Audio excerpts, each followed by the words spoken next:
کرێکاران بە پەرەپێدان بە خەباتی خۆیان وەڵامێکی تند بە خامنەی ئەدەنەوە. خامنەی بەر لە نیوەڕۆی ڕۆژی شەممە نۆی مانگی گوڵان و لە سەرودەمی ڕۆژی جیهانی کرێکاردا قسەی بۆ گروپێک لە کرێکاران کە وەک نوێنەری کۆمەڵگەی کرێکاری ناویان بردن کرد.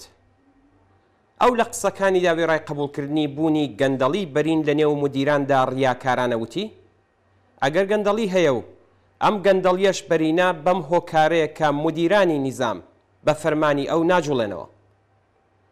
ئەم فریوکاری ئاشکرایەت تەنانەت خامنەی خۆشی باوەڕی پێ نییە لەبەر ئەوەی کە ئەو کرێکاران و هەموو خەڵکی ئێران دەزانن هەموو ئەوەی کە لە ئێراندا لە بواری سیاسەتی کەلانی ئابووری و سیاسیدا بەرەو پێش ئەچێت ناکرێ بە فەرمانی ئەو ویان بە تەئیدی ئەو نەبوو بێت.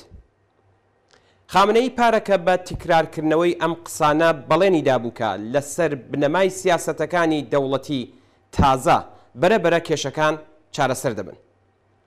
وعدەیەک کە نەتەنیا جێبەجێ نەبوون بەڵکو زیادبوونی ناڕەزایەتیە کرێکاریەکان و پەرەسەندنی بۆ بەشی گەورەتر لە کۆمەڵگای کرێکاری لە ساڵی ڕابردوودا و تا ئێستا نیشانی ئەدات کە دەوڵەتی جێی ڕەزامەندی خامنەیی لە پێشێلکردنی مافی کرێکاراندا هەمان سیاست بەڕێوە دەبات کە درێژەی حاکمیەتی کۆماری ئیسلامی پێویستی پێیەتی. خامنەیی هاوکات کە درۆ دەکات دەزانێت کە کرێکاران لە بەشەکانی بەرهەمهێنان و خزمەتگوزاریدا بە بەراورد بە بارودۆخی مەوجود سەبارەت بە پێشێلبوونی ڕۆژانەی بایەخە ئینسانیەکانیان وەک بەرهەمهێنەرانی سەروەتی کۆمەڵ سەبارەت بە تاڵانکردنی ئەم سەروەتە لەلایەن حاکمیەتەوە ناڕازین، دەزانێت مامۆستایان، خانەنشینان، شۆفێرانی کامیۆن، پەرستاران و ئەوانی تر ناڕازین.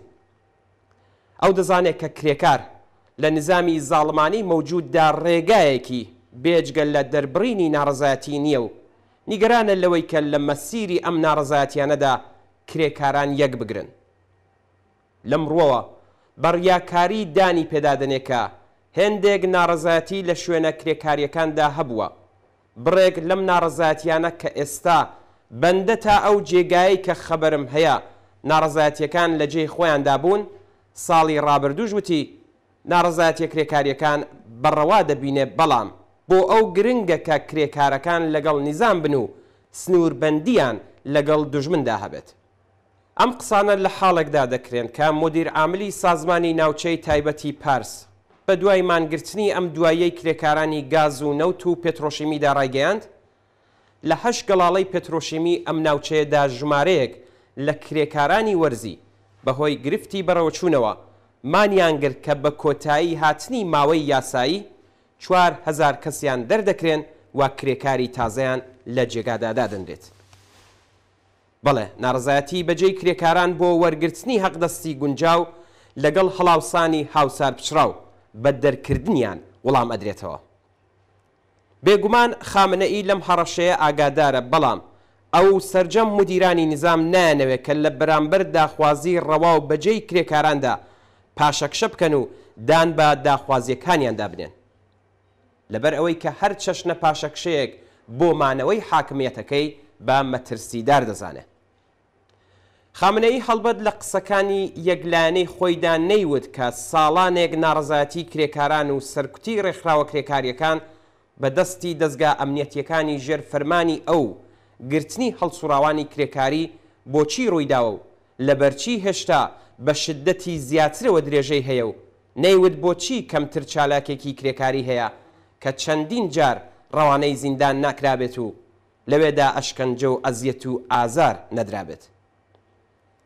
خامنەی لە بەشێکی دیکە لە قسەکانی داوتی زۆر خۆشحاڵم کە گروپە نارەکانی کۆماری ئیسلامی نەیانتوانی کۆمەڵگەی کرێکاری هام بدەن و وتی کە کرێکاران لە پاڵ نیزامدا وەستاون و لە درێژەدا وتی کە گرنگترین نیشانەکانی وەفاداری کۆمەڵگەی کرێکاری بە نیزام هەڵسوکەوتی ئەوان لەم چەندەیەدا بووە لەگەڵ نەمانی گروهەکەکان واتە کە مەبەستی سەرکوتکردنیانە لەمڕۆدا بەوتەی ئەو زیاتر نەیارانی دەرەکی لەم قەزیەدا دەستیان هەیە بۆ ئەوەی بتوانن کۆمەڵگەی کرێکاری لە بەرامبەر نیزامدا ڕابگرن. خامنەئی بە باشی دەزانێت کە کرێکاران و خەڵکی زەحمەتکێش لە سەر تاسەری ئێران لە ساڵانێک لەوە پێشەوە و بە تایبەت لە ساڵی ڕابردوودا نەتەنیا لە پاڵ نیزامدا نەبوون بەڵکو سەرسەختانە لە بەرامبەریدا وەستاون. ئەو دەنگی مردن بۆ دیکتاتۆری بێگومان بیستووە. ئەوە دەنگی کرێکاران و خەڵکی ناڕازی لە ستەم و سەرکت و بێمافی لە سەر تاسەری ئێراندایە کە بەرز دەبێتەوە. ئەو دەزانێت کە بۆ ئەم خەڵکە هیچ ڕێگایەک بێجگە لە ڕزگاربوون لە حاکمیەتی ئەو نەماوەتەوە. لە بارودۆخێکی قەیراناوی وەک بارودۆخی ئەمڕۆی ئێران کە هەژاری و فەلاکەت، قین و تووڕەیی و ناڕەزایەتی قوڵ سەر تاپای ئەم وڵاتەی داگرتووە، خەڵکێک کە باری قورسی ئەم قەیرانەی لەسەرشانە لەوانە کرێکاران لێبراون تا بۆ گۆڕینی بارودۆخی مەوجود و باشتربوونی دۆخی ژیانیان هەنگاو هەڵێنەوە. بەڵام کۆماری ئیسلامی کە دانی هەر جۆرە ئیمتیازێک بە کرێکارانی ناڕازی و خەڵکی ئازادی خواز و ژێرستەمی ئەم وڵاتە بۆ مانەوەی خۆی بە مەترسیدار دەزانێت، بە هەموو توانای خۆیەوە لە بەرامبەر ئەم داخوازیە مافخوازانەی خەڵکدا خۆڕاگری دەکات و لەم ڕێگایەدا لە دەستبردن بۆ هیچ جنایەتێک ناپرینگێتەوە. دوژمن سازی لەوەی کە خامنەئی ناوی دەنێت نەیارانی دەرەکی شگردێکی ئاشکرایە کە بە بەکارهێنانی زۆر و تکرارکردنەوەی ئاکامی بە تەواوەتی پێچەوانەوەی چاوەڕوانیەکانی ئەوی لێکەوتێتەوە. ڕاستیدا خامنەئی و نظامەکەی لەم شگردە زیاتر لە ڕادەی خۆی کەڵکی وەرگرتووە و خەنەکەیان لەم بوارەی تر ڕەنگی نییە. ڕیشەی گرفتی خامنەئی نەک لە دەرەوەی سنوورەکان بەڵکو لە قوڵایی کۆمەڵگای ئێراندایە. بێگومان کرێکاران بە پەرەدان بە ناڕەزایەتی خۆیان وڵامێکی تند باوڕینەکانی خامنەئی و باقی بەڕێوەبەرانی ورد و درشتی نظامی گەندەڵی کۆماری ئیسلامی ئەدەنەوە.